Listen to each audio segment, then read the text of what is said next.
What you manifest in your mind, you can bring to reality. What is up? New season, Making a Murderer on Netflix. Season 2 is out. First season came out 2015, I think, somewhere around there. I had just moved to Denver. It was kind of one of the first things I remember binge watching in Denver. True crime show following the Steve Avery case out in Wisconsin about a dude and his family who are not liked by the community. Maybe not the best type of people to be around. But the dude was Stephen Avery was falsely in prison for like 18 years and then got out with DNA evidence. And then a murder happened. And the cops seem to be trying to frame him. Don't really remember there's a ton of drama in the first season.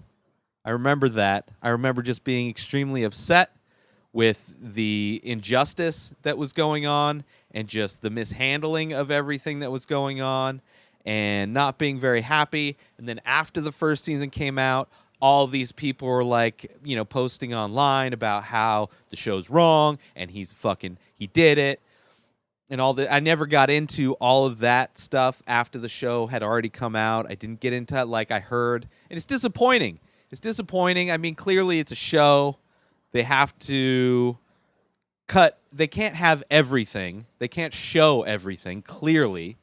It's a documentary series, so you're getting far more information than you ever would with just a standard documentary, which is good because the story is far more complex than you could tell in like an hour and a half to 2 hours. It fits very well for a long series. And the second season is basically Stephen Avery and Brendan Dassey get new attorneys, separate. One is trying to help Avery get out of prison. She's well known for getting people who are falsely accused of life sentences. She's famous for getting these people off. And then the Dassey one is more of a college. She's a teacher, and this is I think this is a project that she's doing with her class, like a work study thing, which I'm sure lawyers do have to practice on actual cases to learn. And it kind of follows both of those timelines. The Brendan Dassey one, it's just they have these little victories. His attorneys have these little victories to potentially they're trying to get his confession thrown out because it was coerced. The cops basically helped him fill in the blanks. And he's touched mentally. He's a little slow, so easily coerced.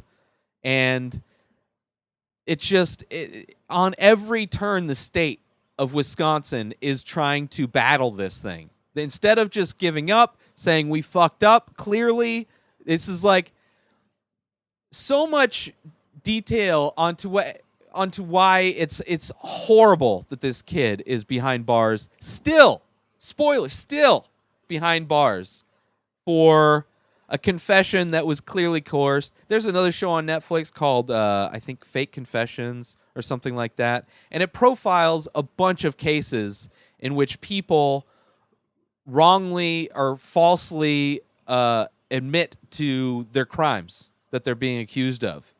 It's not super uncommon. People will say whatever they want when they are put in.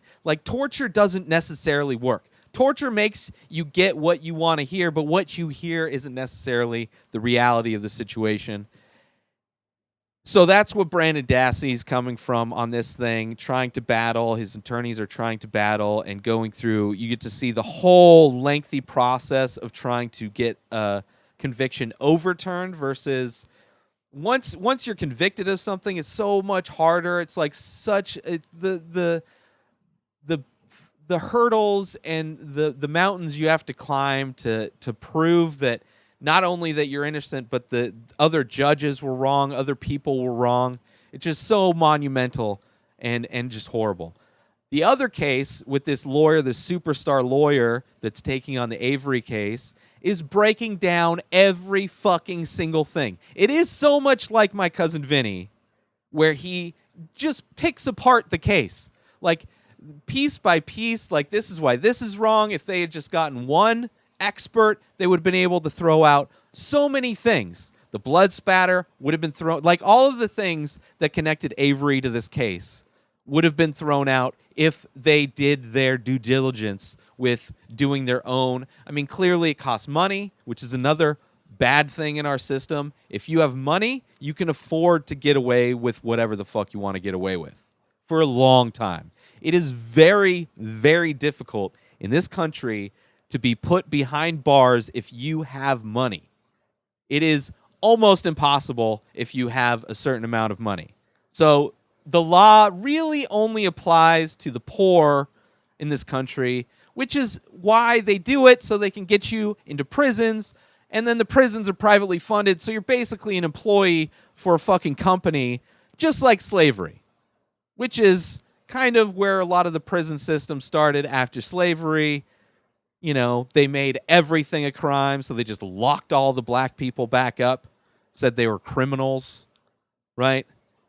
We have such a fucked up system, and we come from such a fucked up history where business takes every advantage of humankind, of human safety. Business does not give a fuck.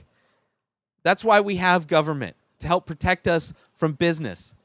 And everybody's like, oh, free market, it's the best thing ever. It's like, the fucking businesses have done the worst atrocities, aside from religion, really, mass murder and things like that. But as far as slavery is concerned, that's all business. Those are all business practices.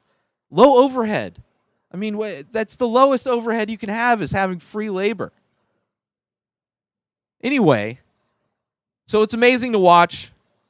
Clearly he's innocent.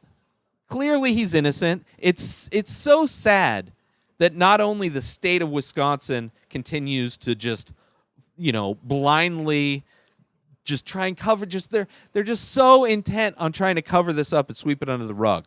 They just want it to go away. It's insane that this show even exists, and the fucking government of Wisconsin isn't just like exploded by now, figuratively, not literally. It's just fucking insane to me that this, and it sucks, man. It sucks.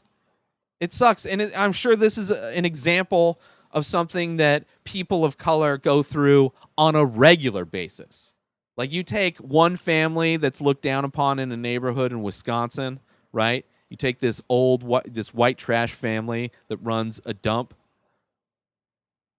and you frame them. You try and get rid of them. You don't like them. They don't fit in your neighborhood for whatever reason. You don't like them. You hate them. You're prejudiced against them. You've never taken the time to get to know them.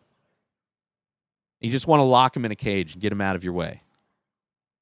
Fucking disgusting. The season 2 is awesome.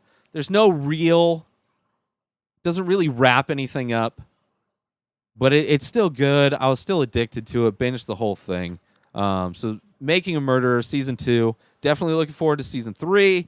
Hopefully the publicity of this case and the show can help see the injustice that's going on in Wisconsin.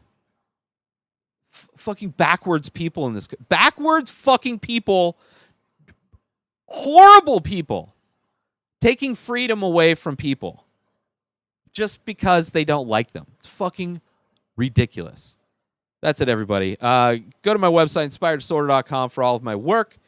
At Ray Taylor, everywhere online. Have a great week. Have a great day. Peace out.